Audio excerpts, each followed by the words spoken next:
Welcome to the Hump Day Hangout podcast by Semantic Mastery, where we answer your local SEO questions every week at 4 p.m. Eastern. I'm Adam Moody, and my partner at Semantic Mastery, Bradley Benner, will be sharing his decades of expertise based on not only helping others, but running his own agencies and businesses in the space.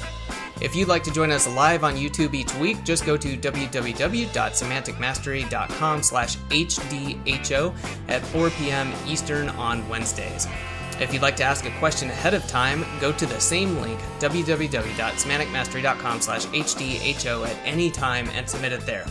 Don't forget, you can get the Semantic Mastery Local SEO Toolkit for free at the same URL. Okay, let's get going with this episode. All right, we are live. Welcome everybody to Hump Day Hangouts. This is episode number 540, and today is the 2nd of April, 2025. I guess for better or worse, we missed a April Fool's Hump Day Hangout by one day, probably for the better. But we are here. We are here to answer your local SEO questions, whether you're an agency owner, freelancer, business owner, whatever it might be. But we do have a couple of quick announcements and want to say hi to the guys, and then we will jump into it. I realize I'm too zoomed in. I've actually got my Semantic Mastery sweatshirt on today. I was kind of bummed it's not showing. But first of all, Chris, how you doing today? Doing good as usual, cooking in the labs. Yeah, busy as usual. Nice. Bradley, how about yourself? How you doing today? Same as Chris. Except Yeah, it's a beautiful day. I've got the windows open. It's like 78 degrees here. It's windy on top of this mountain today, but it's fucking beautiful. So I'll take it. nice. And I'm glad to be here. It's nice to have some fresh air blowing through the RV today instead of being cooped up in the box. You know what I mean? Yeah. Well, I'll be happy for you guys. I think it's like 42 degrees and it started raining. So it is what it is, but Yeah, it's boo. nice when the weather Boo. turns. So Right on it. well, we got a couple of quick announcements. I wanted to remind everybody that Hyper Local Lead System is now available as of Monday. You can find out more about that at hyperlocalleadsystem.semanticmastery.com. We've been talking about this for a couple weeks now, and as usual, Bradley, I'm going to let you tell people a little bit more about that, just as far as, industry analysis, the low comp market criteria, the templates, just kind of give people the quick rundown and who this might be useful for. Sure. So it's parts of the DHA program extracted and kind of bundled up into just kind of just a different angle, really, to promote parts of what we already have. And so for those of the people that don't really want to run a big agency or or just want to focus on lead gen and that kind of stuff, this is the components out of the directory hybrid agency program that you can select an industry, which is very thorough on helping you decide on which industry to select, and then how to do keyword and location research in that specific industry so that you can identify low competition areas to target. Then there's website templates, both in high level and in WordPress. That is the type of template that I've developed from which integrates single service pages for each service and single locations for each location wanted to target and for as a service area. Even if it's a storefront business, it can be most storefront businesses their websites can be modified to be treated as a service area business so that they can rank across a larger area if they want to. A lot of storefront businesses don't want to, but if they want to, you can do that. And so it's that type of a site design, type of a site structure, which, like I said, I've been testing. And sorry, there's shit flying around because I got the windows open and it's blowing papers and stuff through my RV. Got the fresh air, but Yeah, now I was like, holy everything. crap. I was like, what the hell was that? It was something blowing by because of the wind. It's really windy here today. So anyways, there's, for those that don't want to do kind of the whole build an agency process, it's the components extracted out to focus more on the local SEO side of things alone and not all the other agency things. But as part of the bonuses included in that, you get access to the agency training and stuff if you want that as well. So it's kind of a way to just reposition some of the training and assets that we have in our mastermind for people that are maybe don't want everything and just want parts of it. And so this is just a way to kind of keep guardrails on, so to speak, within the training and the community. But anybody that joins will have access to the larger community too, the mastermind community, which is where this ongoing support is for everything and all that other kind of stuff. So anyway, it's just kind of a different way to introduce some of what we have available And that's what we did. So that's available currently. If anybody's interested, go check it out. Awesome. Well, that's what I wanted to focus on. We got a couple other small things, but I think we can get away with that. So it's hyperlocalleadsystem.semanticmastery.com. Go check it out. Other than that, I think we're good to get into questions. Right on. Also, Well, we got a few. Yeah, quick shout out to David and Cecilia. I see people already chatting. So what's up, you guys? Yeah, what's up, guys? And as David, good to see you here, man. It's been a while. And what's up, Cecilia? It's not been long for you. I was chatting with her this morning. So, in fact, I think I may have been taken on a April Fool's joke yesterday. I won't go into too many great details on that yet, but I may have. And Cecilia, fortunately, I shared it with her and her only. And then she called me out about 10 minutes later, was like, "Are you sure this wasn't April Fool's?" And I was like, "Ah, shit." So, anyways, what's up, Nine? I see you too. So, all right, let me go ahead and grab the screen and we're going to get into it because we got a good question that I want to jump on first that was saved from a couple of weeks ago or from maybe it was last week, probably last week. Yeah, it was one that I did not get to last week, but that I wanted to. So, I'm going to try to answer that one first, which is James was asking, can you do an example sales call, delivering the listing, building a report, offering building a report, offering services, etc. Yeah, so give me a second. I'll pause the screen. Let's do this the right way. I will go through a mock call right now, just kind of as an example on a one-way call because I don't have anybody to role play with, and I'm not going to put Adam or Chris on the spot and ask them to role play. Bradley, you don't want to role play with me? Come on. No, I really don't. I always hated that in sales training when you had to role play. I fucking hated it. I honest to God did, but I understand why they, why it's part of the coaching process and learning process because it's practice. But I'd rather just practice on real world sales calls, just to be clear. I'm getting in the high level here, guys, so just give me a minute. I'd rather practice on real world sales calls because you're gonna it does put you under pressure to perform, but at the same time you also I think it forces you to try to learn quicker when you know that you just destroyed or ruined a sales call because you hadn't practiced enough, you hadn't had the technique down enough. For me, that kind of pressure helps me to learn how to perform so much faster than if I'm doing it in a practice setting. So like real world pressure really helps kind of speed the process that you gain proficiency, in my opinion. And at least for me, it does. So that's what I was saying. So let me grab I'm just going to use one of my existing clients because I don't want to go look for one that. So let me grab this one. All right. So let me go ahead and pull the screen up. What we're going to do is just go through kind of how I walk through when I first get on the call with a prospect, and then kind of the cadence and the process of that call. It's pretty much the same format every time. The conversation obviously is going to be different with each. And so the timing, and by the way, that's something else that I think is a really good opportunity for us to talk about right now. Is like I love Dan Kennedy books, and Dan, I've studied and read just about everything Dan Kennedy's put out as far as books, almost all of them, and some of them multiple times. And he's got a really good book about the ultimate sales letter. And he talks about, copywriting and the components and the elements of a sales letter. And that's how you should write sales copy, by the way, is in blocks so that, and when you assign those, like the copywriting as it relates to sales, I mean, like when writing a script or a pitch, it should be in blocks in that so that you can rearrange the order of it at any time. Like it shouldn't be robotic. It shouldn't always follow the exact same format because a conversation is fluid and it's natural. So you want to kind of have sections of your presentation in snippets, so to speak, bits and pieces of it separated out so that it's almost like puzzle pieces that you can rearrange when needed. And so I think it's important. That's why I said all of my sales calls kind of follow the same format, so to speak, but the order in which they occur changes depending on the conversation. And so it's nice to have, especially through repetition, you learn how to, like, I can basically do my sales presentations in my sleep. You know what I mean? Like, no kidding, because I've done them so many times. I know the screen is still paused, guys, but I was busy flapping my mouth, so I have not found what I was looking for yet. Give me 1 second. Where the hell are there? They are. Okay, there they are. Sweet. All right, so I'm going to unpause the screen. Maybe I am sharing my screen.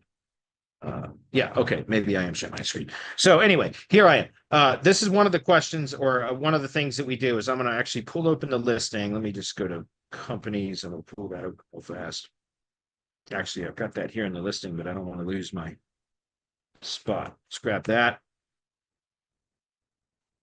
And this is just so everybody knows that the way that I do the sales calls is it's really the listing delivery call. That's the start of a sales conversation. So when we get a inbound reply from a cold email, the contact replies. It instantly detects the reply. It's a custom webhook that pushes the contact in the high level. High level creates the contact card. Automations take over that notifies my team members. My team members then will pick up that opportunity card and move it to the next stage in the pipeline, which is lead processing when they're working on optimizing the listing, which is getting the company information.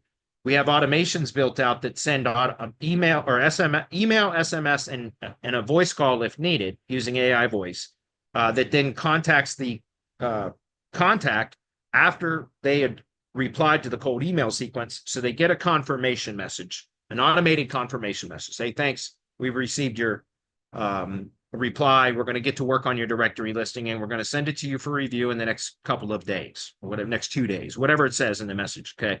And then about 7 minutes later or so, a few minutes later, whatever it is in the automation for the wait step, it sends a message via an email and then an SMS that asks, hey, by the way, as we're optimizing your listing, how far out do you go to get jobs? Like essentially, what is your service area?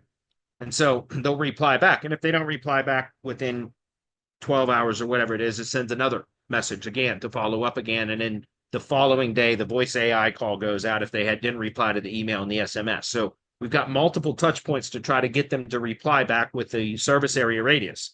Because what we're doing is we're automating the communication so that we're building rapport with them. And we're not trying to sell them anything until we get on the listing delivery call. So the first interaction that I have with the contact in most cases, sometimes it'll get tripped up and I'll have to jump into a conversation because of something that occurred, whether it was a VA found, something where the conversation went awry through the automations or whatever, or at some point I may have to jump into the conversation before the booked appointment.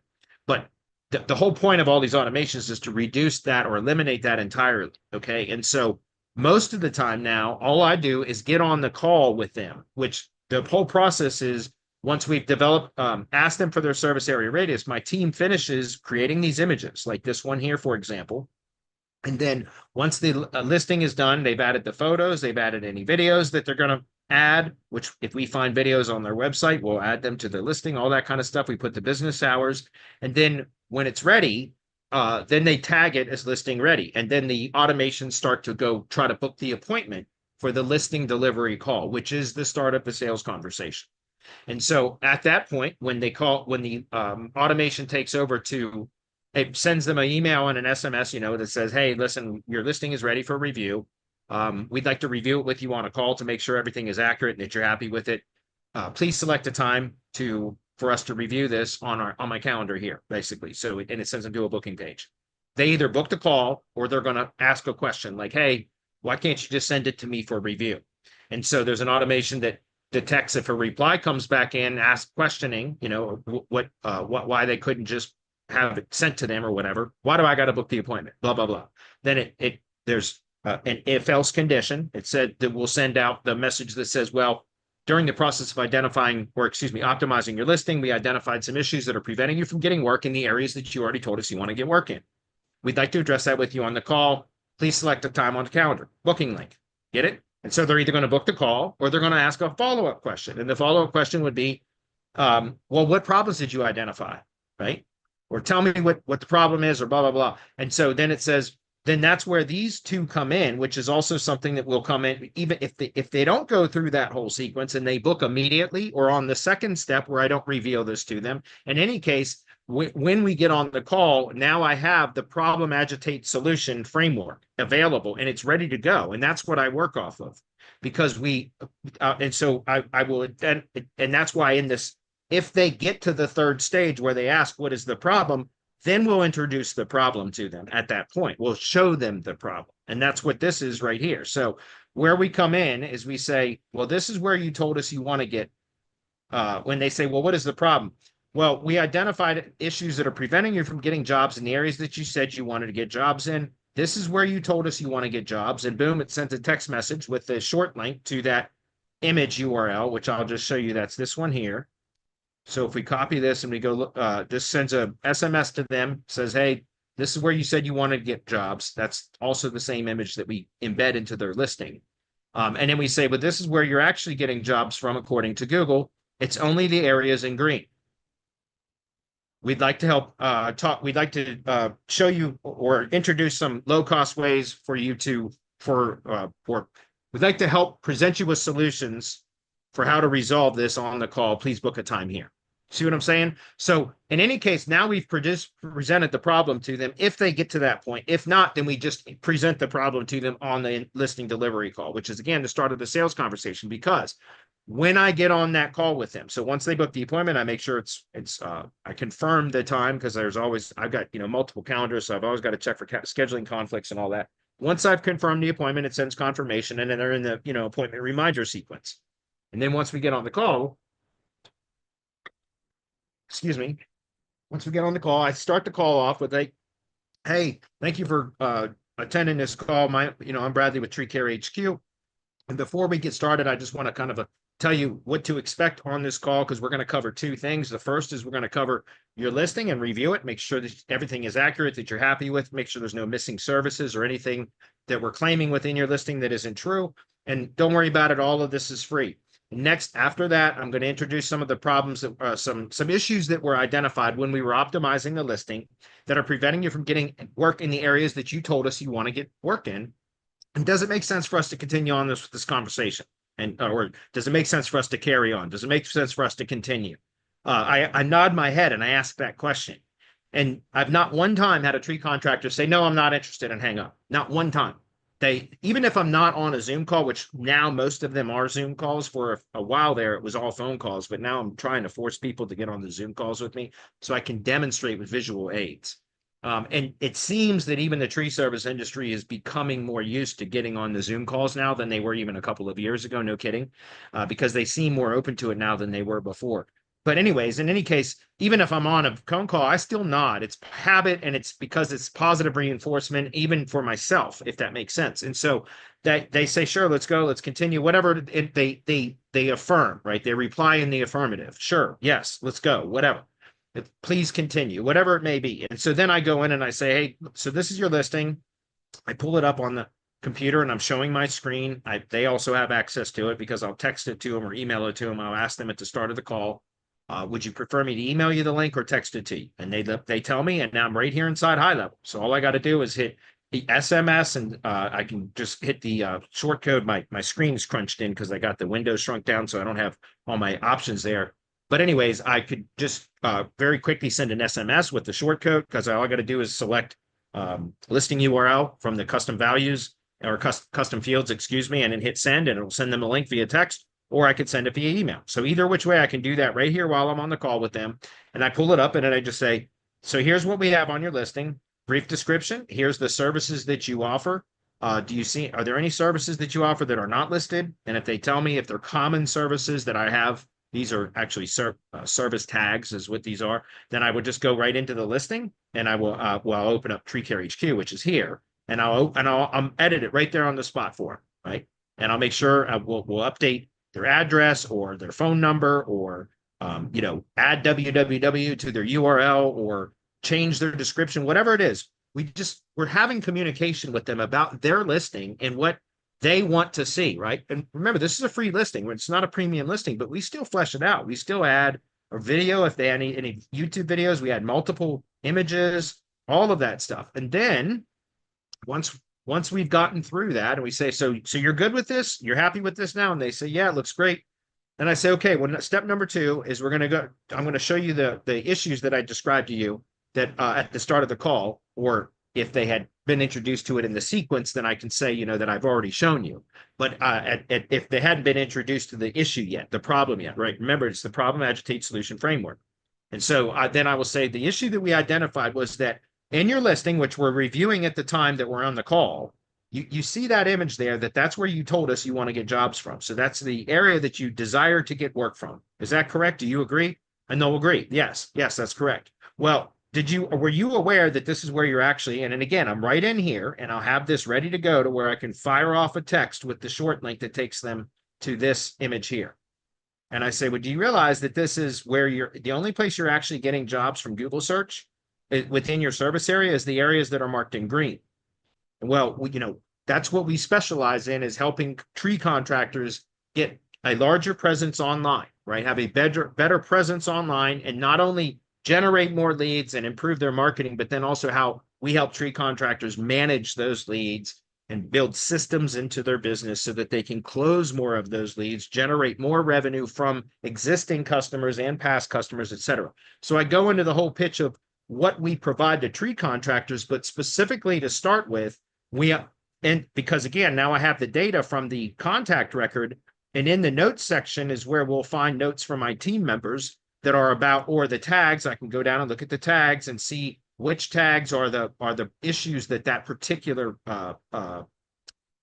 campaign or website, that contact, what issues were their digital presence suffering from? Like what were the deficiencies? Let's put it that way, right? It'll be tagged, or notes will be website's terrible, or no website, or review counts low, or the review count, the review rating is low, so it means they got a poor reputation, or the review count is low, or their Google Business Profile isn't optimized, or it's a combination of any of those three items, etc. If that makes sense. So then again, when I'm on the conversation, I tell them, like, look, we help I've been working with tree contractors since 2014.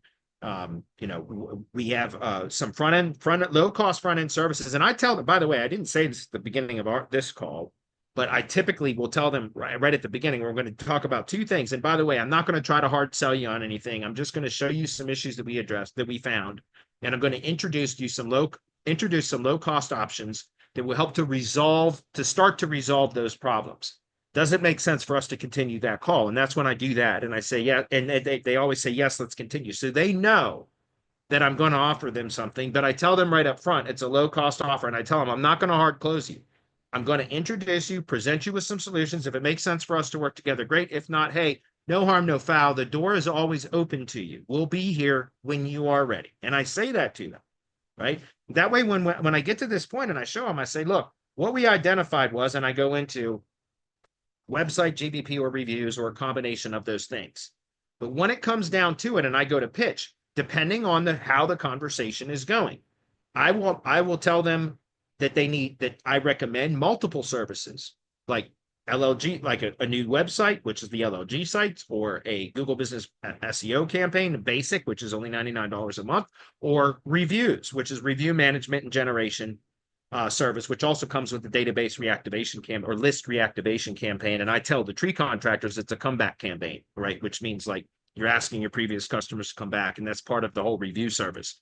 And so I will either recommend a combination of those services, but if I feel like they're kind of closed off to the idea of wanting to proceed with any sort of significant investment because they don't know or trust me yet, and that's part of the reason we do all that rapport building, no kidding, is to get to the point to when we do make the offer, they're a lot more receptive, because we're not just straight pitching them like I used to do, which I was still successful with it, just a hell of a lot less successful, if that makes sense.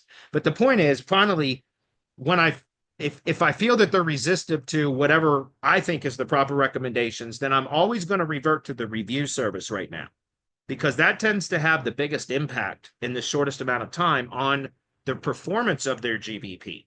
So if I can only sell them on one thing, and by the way, I don't try to close them on the call. I present them with the offers, and then if they ask for a checkout page, if they're ready to close, I'll send them the checkout link, which again is just, I've got separate subdomain landing pages on my treecarehq.com, one for each of those services. And so all I'll do is fire off the subdomain to them, for the landing page in the SMS, and say, here you go, boom. You can check out there when as soon as we get off our call. But if they're not ready, I tell them, hey, listen, don't worry. These are the offers. You don't have to make a decision now. I told you I wasn't going to hard sell, close you on this call. I told you that. We'll be here when you're ready. But in the meantime, when we get off the call, I'm going to go ahead and send you a few emails over the next few days that are going to kind of reinforce what we just talked about today.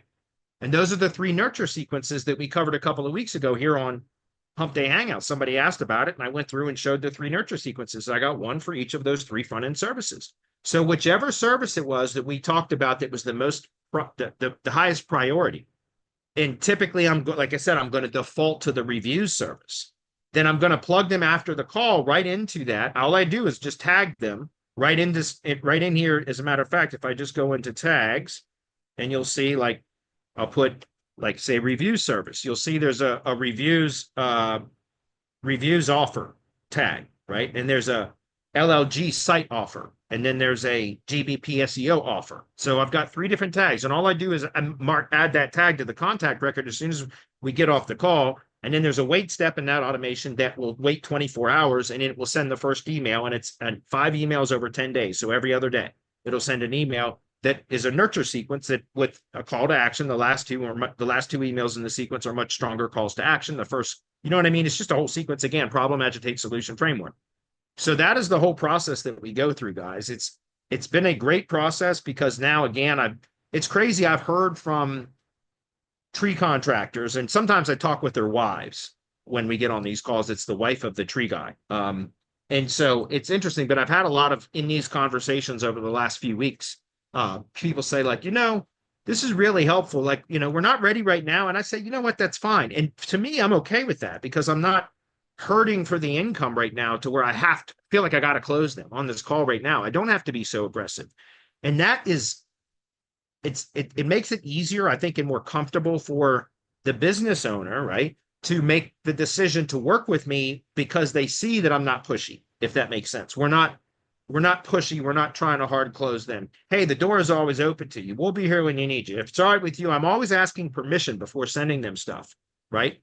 If it's all right with you, I'm going to plug you into an email sequence over the next few days. You're going to receive a couple of emails from me about this particular, whatever it was that we talked about. And it'll have a link to the checkout page if you decide you want. But again, you're not obligated to. We're here whenever you need us. And so that's the whole process we go through, guys. That's the phase 2 part of the DHA program, is really the sales and then the fulfillment of those services, which are basically high-level produced services. If it needs manual, I have done for you services available. My team can handle all that stuff. So that's essentially what that is. So anyway, I know I spent a lot of time on that, but that was a really good question. I was there last week. I said I wasn't going to have enough time to cover it last week, but I would try to cover it at the start of this call. James, I hope you got some value out of that. In the mastermind, when I launched phase 2, which we were hoping to launch in March, but I'm still not 100% finished developing that side of it yet. Still learning things that are and finding things that make it better. I think it's just been a bit premature to launch phase 2 yet. So, but the phase 2 kind of side of things is really where the money is made, because that's the sales and the fulfillment side of things. And it's a great way to sell without being pushy. And it's low cost front end services. And I started to say this earlier, and then I got off track, but that was the review service. Why I kind of default to that as the primary service is because with that, I'm not going to reveal this now, but I have sales calls too, recordings of recent sales calls that are going to be part of the phase 2 program, just so you guys know. So you'll have recordings of my actual calls that you'll see for how to structure your own calls. It'll help you to practice, essentially. But the reviews can provide a result, very quickly, depending on what the current status of the reviews are, and also in their particular industry and in their particular location, what is kind of the review counts and velocity of their competitors. As long as that's normal, like average for most local businesses, then what we do for the review service is we can get them, significant influx of reviews very quickly from an existing customer list. But even if they don't have that ready yet, because they typically never do, especially tree guys, they're terrible at having customer lists in any usable or reasonable format. Now, the younger guys typically do. They'll have some sort of digital format of the customer database or customer list, essentially. But a lot of the older guys that I deal with are literally paper and pen type guys, like, no kidding, and like clipboards and shit like that. No kidding. And so I've had an enormous, it's been very frustrating to try to get contact lists, customer lists from tree contractors in a usable format. So oftentimes there is a delay between when they start a service with me and when I get the customer list. There's usually a couple of weeks that go by, and I usually have to stay on top of them, remind them multiple times to get the customer list to me. And I tell them, look, just send it to me as I need name, phone number, and email. That's all I need. If you send me the list of your customers with name, and one or the other could be missing, phone number or email, as long as you have one of those two, phone number or email, put them on the list. And so anyway, but even if they don't have that, or it takes them a couple of weeks to get that, as long as they have, I have another method that I can use to get them reviews very quickly without spamming reviews. Okay, just to be clear, we're not buying reviews, we're not spamming reviews. But the whole point is, if with most local businesses and with tree contractors, especially, I found in most areas, some areas you'll find where the review count or velocity is very, very high, but in most cases it's fairly low. And so that means if I can go in and get them 10 to 20 reviews in 7 days, like in the first 7 days, like it's almost guaranteed to produce a significant ranking bump for their Google business profile in map search. Does that make sense? Even if their website sucks, even if I really was recommending to them all three of their front end services, if we do focus on reviews, we can typically show some sort of tangible result in a very, very short period of time. And so that's all it usually takes to them basically buy their confidence, for them to then want to ascend to additional services, add on additional services. That makes sense. So that's why, again, I said on the sales call, I will present to them what I think is most appropriate. If I feel like they're resistive to more than one service, then I'm always going to default back, or most of the time, default back to the review service. And I'll explain to them, look, if we can get you, and again, it's all relative to what their top ranked competitors are doing and everything else. But we'll say something like, look, if we can get you 15 reviews in the next 7 to 10 days, we can likely get your Google business profile to perform across a much wider area than what we were showing you here just a moment ago. You know what I mean? Like I'll say, then where you're currently showing here, we can usually get this green to expand a considerable amount just from the reviews alone. Now, it won't stick like that for long without the other components in place, the other elements properly optimized, which includes the site, the main website, and the Google business profile. But at least we can show some results quickly, so that then we can use that as an opportunity to pitch to them the additional services, right? LLG site, or basically a website, and Google business profile optimization and ongoing services, right? Ongoing optimization services, because we can tell them, look, you see what we were able to do. Now, that was the initial campaign. Now we're going to drip constant new reviews as you close new customers. We're going to ask, put them into the campaign to request a new review from each customer that you close. And any of the remaining customers from the contact list, we're going to put those on a drip schedule, because we only need to do a blast initially, and we don't want to cover the whole list all at once, right? Because then you run out of customers to get new reviews from. You only want to take a section of it, 50, maybe 50 contacts or 100 contacts, and put them into an initial campaign. But then afterwards, we go on a drip campaign, and then that's a great opportunity to then pitch to that contact, that your new client, that, hey, listen, if you want this to stick, we're going to have to do some of the other things, which would include having a better website, optimizing your GBP, etc. So again, my point is, all of this is about developing rapport, establishing conversation, delivering something of value, all of that before you even ever present an offer to them. And so that's the whole point, guys. It is a longer sales cycle, but it's not pushy. And I found that especially, local businesses like tree contractors, they get pitched garbage all the time. And so as soon as they think you're pitching them on something without developing that kind of rapport, you lose them. I mean, it's very difficult to break through. I'm sure some of you can relate. So anyway, that was a long time, guys, to go through that one, but it's a good question, good process. And all of that, by the way, is taught in the mastermind. Just to be clear, it's available to anybody. James says, how do you validate the emails you get from Outscraper? Well, you can select validate emails within Outscraper, right? I just updated the SOP on this yesterday. It's not a joke. Let me just show you. Contact list right here.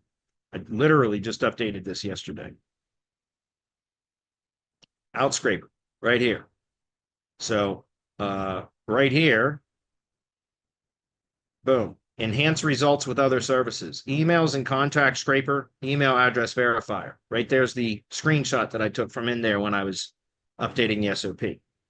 So you can do email address verifier right from within Outscraper, so that as it's doing the scrape job, it's verifying the email addresses.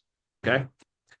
Outside of that, Instantly. If you use Instantly has an email verification integrated service too.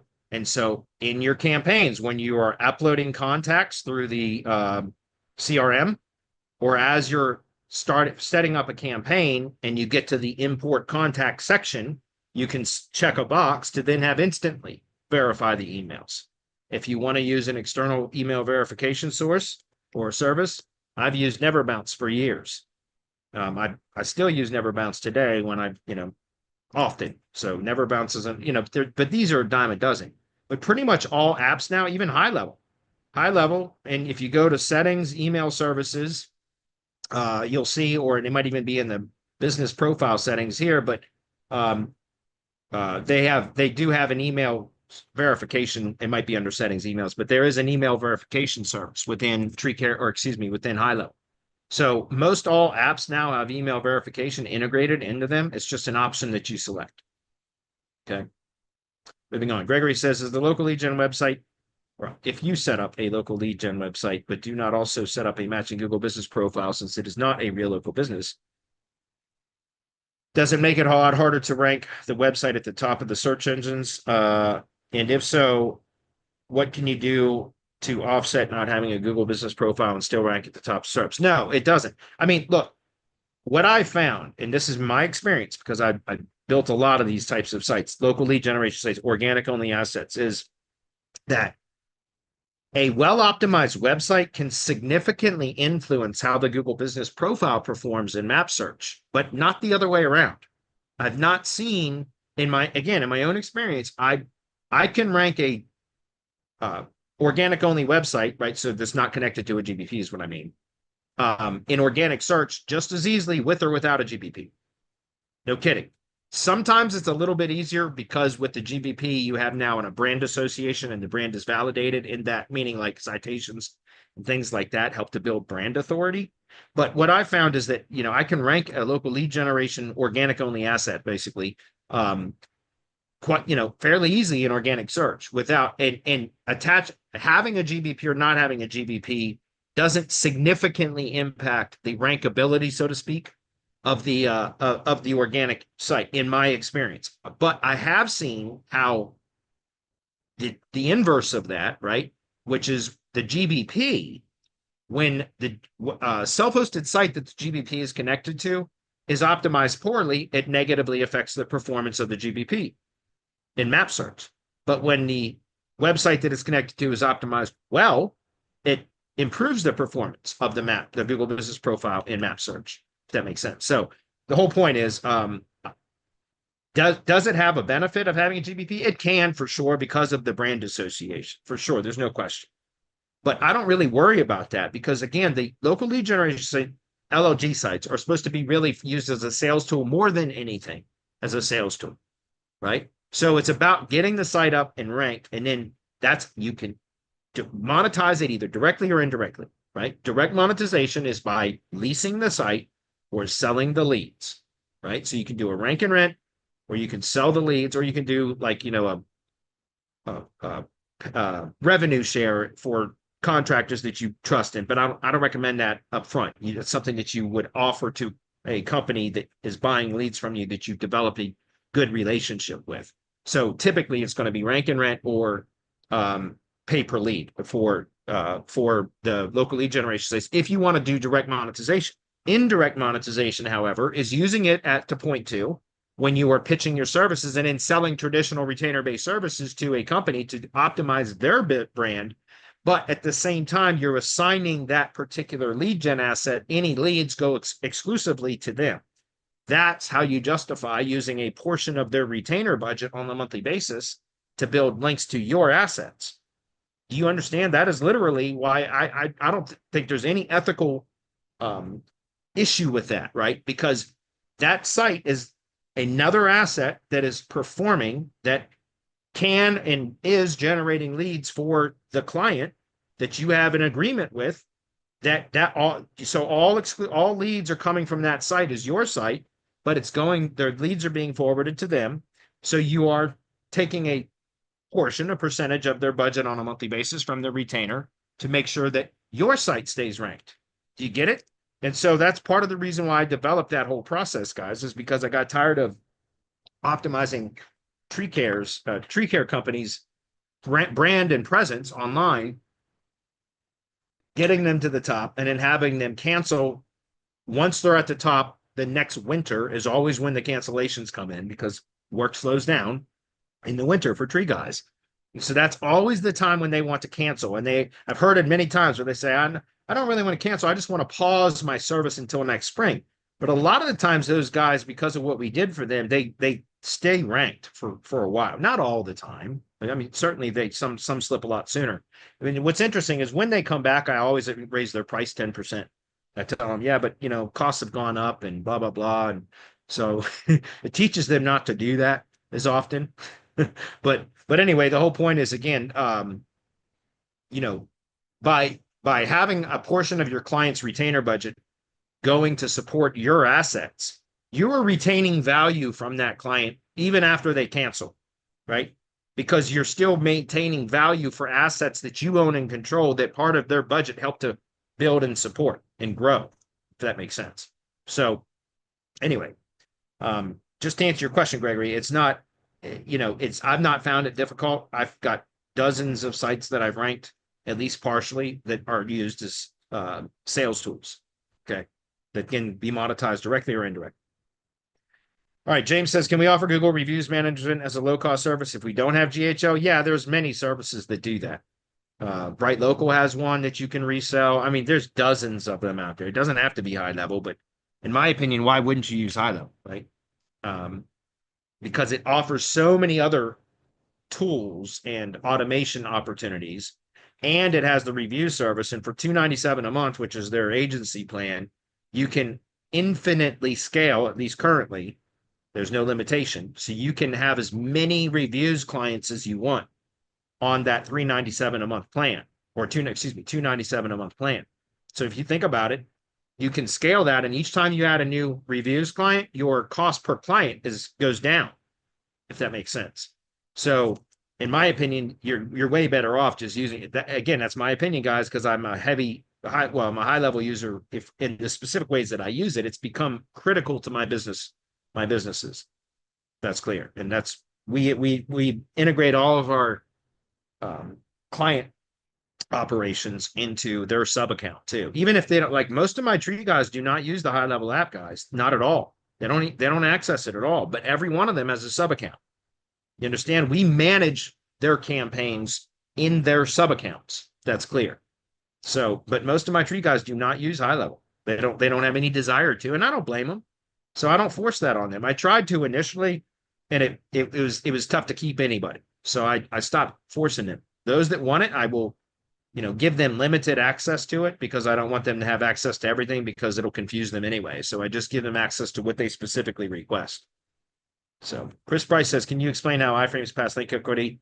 Do they pass the link profiles or the link profiles? Or in other words, do they mess with the ratios on the pages that are in the iframes? Well, in Majestic, which is the only backlink analysis that I use, Chris, to answer your question, yes, it shows as a backlink. An embed shows as a backlink. It just shows as an empty anchor. That's why I have in all of my, let me pause the screen for a minute.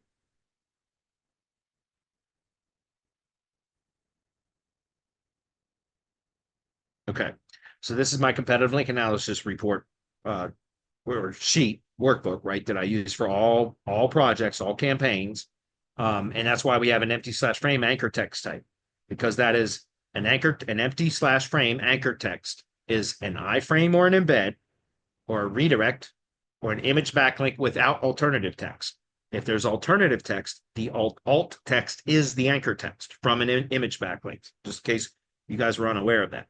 But if it's a hot linked image that is hyperlinked, or an image that is hyperlinked to something, so that when you click the image, it goes to a page URL, if there's no alternative text, that's an empty anchor. That's the same thing as an iframe.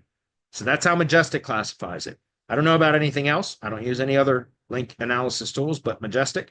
So, but how do they pass? It's almost like a bi-directional do follow link, from my understanding. I am not the patent nerd. My former partner, Marco Benavides, he still was and still is somebody that studies patents and deciphers them and all that kind of shit. God bless him. I never wanted or had any desire to do that. In fact, I used to just rely on him to do it. And then he would kind of put it in layman's terms for stupid old me, because I had no desire to learn all that, like read all those patents. And that's just no way. It gives me a fucking headache. No thanks. So anyways, but from what I understand from him, and I've done a ton of testing, and it appears to be correct, which again, if it comes from the patent, it seems to be, but it's almost like a bi-directional do follow link with an iframe. Both link equity can pass from the iframe out to the page that it's ranked or embedded on. There's some bleed, and then there's also bleed from the page that the iframe is embedded on into the iframe, if that makes sense. Now, I don't know how much, I don't know, but I know that they basically act like bi-directional do follow links. Okay. Frederick says, hey, I got approached by a grad student looking for some free work. Skim by. No, it's sorry, I've got a window open right here and I've got earphones in, so I couldn't hear it. It's my neighbor coming in with his big ass work truck. That's what I could hear. Sorry, guys. Frederick says, hey, I got approached by a grad student looking for some free work to my agency to learn about AI for their course. Wondering what you would suggest would be a good use of time to look at AI, but also generate some leads for my agency. Also saw your previous video about indexing where you suggest booster pages. Are you using this on tier one assets like main blog? Is it safe?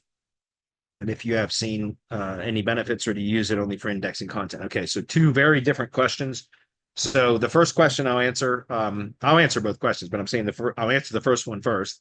What would you suggest AI? Well, I'll tell you what, like, you could look at like ChatGPT. What is it? Agent. I know there's some other ones out there too, but there's some really good videos out there that you can find on YouTube right now about some of these AI apps that will also have the browser integration to where they can actually go execute what you tell them to do. So you tell them like, hey, I need you to do this. I mean, there's several videos. I don't have time right now to go dig them up, but I've got some of them saved in my own personal YouTube channel because they're amazing. Some of the stuff that they can do with, like, again, ChatGPT agent is one of the videos I saw where you're saying, go scrape leads from this directory, right? And then now go send emails out. So you can do like cold emails and all kinds of stuff where the AI agents that, have the browser integration can actually do the whole thing. Or you can develop prompts and build the agents using something like N8N. And again, if it's a grad student that's trying to learn, that's what I would do, is get into learning how to build AI agents and using the apps that you can use to build those AI agents and doing prompt engineering, prompt chaining and all that kind of stuff, which is much easier now because you can just ask the large language models to provide you with the prompt. You just tell them what you need and then you tell them what you're trying to do and they'll give you prompts, and then you just refine that prompt from there. So it's become a lot easier, but it's just about getting familiar with the tools that are available, the different large language models, which are more appropriate for which types of tasks, then building agents where you connect different components and things like that in proper sequences. And some of them, like N8N, can actually use like ChatGPT, right? It's the large language models to make decisions about what needs to be done. So it's really become crazy. And one of the things I recommend is joining some of these groups. Some of them are paid groups, like on School and things like that, where there are people in there that are doing a ton of this kind of work. Because you can learn much quicker from them than you can just, being part of a mastermind, right? So, I always recommend to people to join our mastermind that are interested in local SEO and running a local SEO business, right? That's why we have a mastermind, because we cover all those topics. And it's a much easier, faster way to learn when you surround yourself around people that are actually in the business doing those things than it is from just consuming information that you find online. So I would recommend looking at some of those, like Julian Goldie's got a good one. There's a number of them out there that you can look up and just start watching YouTube videos, or have your grad student start looking at AI and building AI agent YouTube videos and that kind of stuff, and find a coach or trainer, somebody that they like, that they click with or whatever, and then see what additional kind of support and groups that they have available that they can join, right? Because, and then that's, I think, the best way to do it. Is find somebody that you like as a trainer, somebody that you like the way that they speak and teach, etc., and then see what they have available that then they can join kind of a paid groups and that kind of stuff, right? That's what I would do. All right. Last thing is also saw your previous video about indexing. Yeah. Okay. I use Booster Pages for tier 2 links, not for tier 1 links, just so you guys know. I use the RSS feed integration from like blogs that we use for link sources and all that kind of stuff, so that we're automating indexing for those posts, at least to a degree. Okay. So that's all I don't use it for tier 1. Can you use it for tier 1? Sure. They're not the greatest of links. So they're not going to help much, but that's why I use it specifically more for a indexing service than anything else, because they're not really powerful links. Not talking bad about it. I've been using the hell out of Booster Pages for several years now. I like it. It's great for an indexing service, but as a link building service, it's not something that I would consider really, a link building service. In my opinion, it's more of an indexing service, really. So anyway, Huzaifa says, what are your thoughts on adding the location, state, and zip code for all locations, including supporting locations in the footer of the LLG sites? I heard it helps ranking, but not sure if it will work for organic only assets. Well, it probably would, but again, you can test with it. Huzaifa, I don't really have any thoughts on it. I haven't done that in a long time because I don't think it's necessary, because you can, again, accomplish all of that through schema so that it's not stuffed into the public facing page.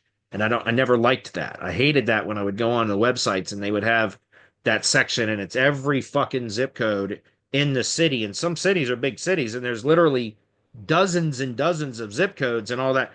And it just looks like crap. And why do that when you can accomplish that with schema, structured data, for real? So, I mean, you can test with it. I'm not discouraging you from testing with it. But what are my thoughts? It doesn't need to be published on the page because it can be accomplished through the schema just the same, right? So I would do that so it's invisible to the user, the visitor, but the bots see it. Okay. But yeah, if you want to test with it, test with it. And I'd love to hear, if you do test with it, if you could report back and let us know. Did it improve performance or hurt performance? But then go test that against pages that have the same data, but just in the schema instead of publicly shown on the page. Does that make sense? And then compare your results, right? Because my guess is you'll be able to achieve the same thing and make the page more visually appealing to a user to not have all that stuff on it.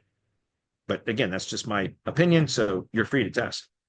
For a new LLG root domain, is it all right to immediately build a link to it, or is it better to wait? If so, well, I would try to get the homepage or the directory page. If it's the homepage is the directory page, which is what I do. I would wait till it indexes first. I typically wait till it indexes, which, by the way, building a link to it can help with the index. But let me back up. Doing something like a press release, if you were going to do a press release, would be okay, because that's an announcement of a new business. So I don't give a shit if it's indexed or not. I'll publish a press release if I'm going to do a press release as my first promotion, which is normal for normal businesses. For a LLG type of a campaign, probably not. But you could submit it for indexing to Google Search Console. You could submit it to some indexers. You could, tweet about it or do X about it. I don't know if that still helps. It used to. I don't know if it still helps or not with indexing. If you have a Google business profile somewhere, you could send a link to it, a link to it from a Google business post. That usually will get Google to crawl it sometimes and get it to index faster. So there's a number of things you can do before you start building links to it. But I typically would wait till it indexes first. Okay, just to be clear. Unless it's a press release, but for an LLG root domain where it doesn't have an actual valid local business tied to it, I wouldn't do a press release. Not yet, anyway. If you have to become an affiliate, have the become an affiliate option for your semantic link service, how do you recommend we promote your service? Paid ads? No, just referrals. That's all that is. Yeah, that's all I would do is just refer people. You get 10% off 10% of any one-off sale and 10% or a 10% commission of any one-off sale that you refer, and then 10% off the first monthly payment for any subscription service. Okay, so you get 10% commission, but on subscriptions, it's only for the first payment, not recurring, just to be clear. It's a white label service, guys.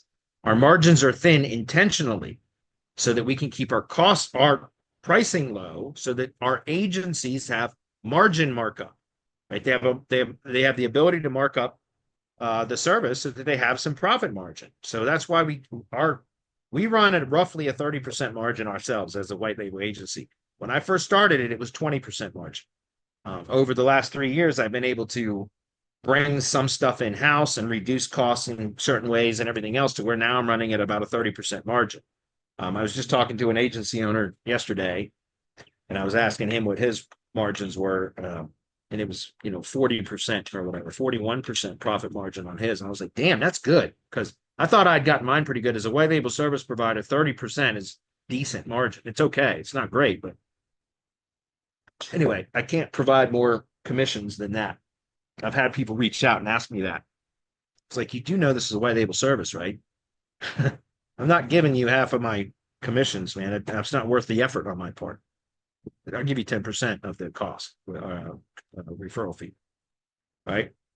So just referrals. Mark says, I was wondering if you have some top clear GMB ranking strategies that are safe to implement. Yeah, post content, do Google Business Posts, upload photos often. If it's a service area business, take photos. Every time any technician from the company, or it might not be a technician, whatever the company does, if it's a service area business, whenever they go to the customer location, snap 3 to 10 photos. I always say 3 to 5 typically. Snap 3 to 5 photos from every single job location and upload them directly to the Google Maps profile. Anybody can upload photos to a Google Maps profile, guys, a Google Business profile. Anybody can, right? You just go to Google Maps, search for the company, pull up the listing, and then you can click add photos. Anybody can do that. So anybody at the company can take photos if it's a service area business out on the job sites and then upload them to the GBP. Do that consistently, and you'll see that that will influence what Google understands about that business. It doesn't happen overnight, but it works really well for service area businesses when they're consistent with it. Number 2, get reviews. Get reviews. Make sure that your client or your business, whatever it is constantly getting reviews from clients. Make it a priority to have a review collection campaign and system in place, a process in place, right? If you have past customers that never got asked for a review, if you got a list, plug it into a review generation service campaign. Like a high level is great for that stuff, guys, right? So reviews, photos, publishing content, make sure the GBP is fully optimized. Make sure your website that is connected to is optimized well, which that's where I see the biggest issue right now for GBP ranking, is that they are connected to websites that are optimized like it was 2020. And that is what's causing so many GBP's performance to suck right now. It's because they're linked to over-optimized websites, because there's a lot of local business sites out there using outdated tactics that the helpful content update specifically addressed, really. So again, all those things matter, but specifically to try to get the GBP to perform better, the 2 things that I found to be the most valuable, most important, well, and really the third thing is the website. But number 1 is getting reviews consistently and responding to those reviews properly. Because that shows Google that you're responsive to the business is responsive to the customers, but it also gives the opportunity to inject keywords and or location mentions into the replies of the reviews. So you get to add more relevance to the GBP by collecting more reviews and then replying to those reviews and inserting keywords about products and services and or locations about where those products or services were delivered. All of that into the GBP, and then uploading photos that are taken from out within the service area if it's a service area business, right? Do that consistently. And then again, the self-hosted site that it's linked to should be optimized to proper local SEO standards today, which is significantly different than it was even 3 or 4 years ago. And that's where I see the biggest issue, honestly. All right. How do you make effective drive stacks for local SEO? I don't know, because I don't make them anymore. Sorry, Lily. I don't make them anymore. I've been using vendors for that for years. Are you kidding? How long it takes to build a drive stack? No, thank you. I've been using vendors for years. So David Morgan's on right now. He's somebody that you can buy drive stacks for local SEO for. And he's good at it. He's good at them. I know I'm supposed to be buying some from him, but I have not yet, David, and I apologize. But I know that I can recommend David for that. Jason from 2015 just stopping by to say hello. Finally got my old Facebook and seen how much I use chat and annoy you. What's up, Jason? Checking up on me. You're one solid dude. Thanks. You're welcome. Thanks, Jason. Glad. Thank you for the kind words. Sorry. Who was the guy you recommended for Google Ads? Ed Leak. Ed Leak. God tier ads, I think. If you just look at Ed Leak, you could say you or Google Ads. Sorry. He's got a great YouTube channel, and he's also got the Agency Forge, which is a circle community. But he's got a God tier ads framework. So I think that's like one of his kind of lead magnet type front end offers. But he's one of the best, in my opinion, for Google Ads. So Ed Leak. All right. Any chats or comments? I might be the only one left anyway. So no, Adam's still here. What's up, Adam? Hey, yeah, we got I a didn't couple know you were things. still I wasn't keeping close track and I lost it, but there was at least one. All right, it'll be fun.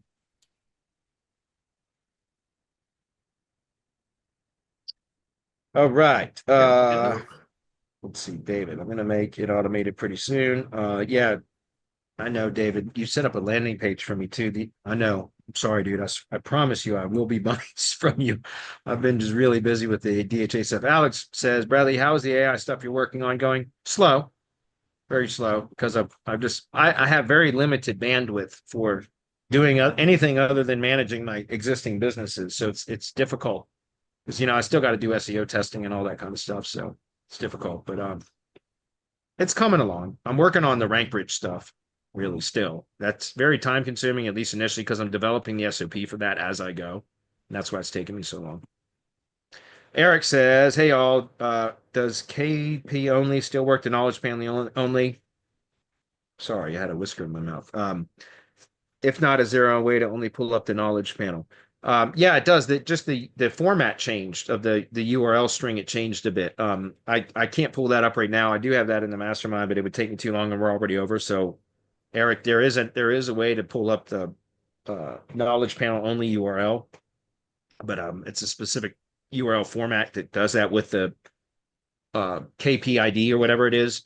KGID maybe it is, whatever it is. I have to look at the URL and then I'll be like, oh yeah, that's it. But I don't have that offhand, so sorry. But if you show up early next time, I know you probably asked that early, but put it in the questions form. How about that? And then I'll make sure it gets covered.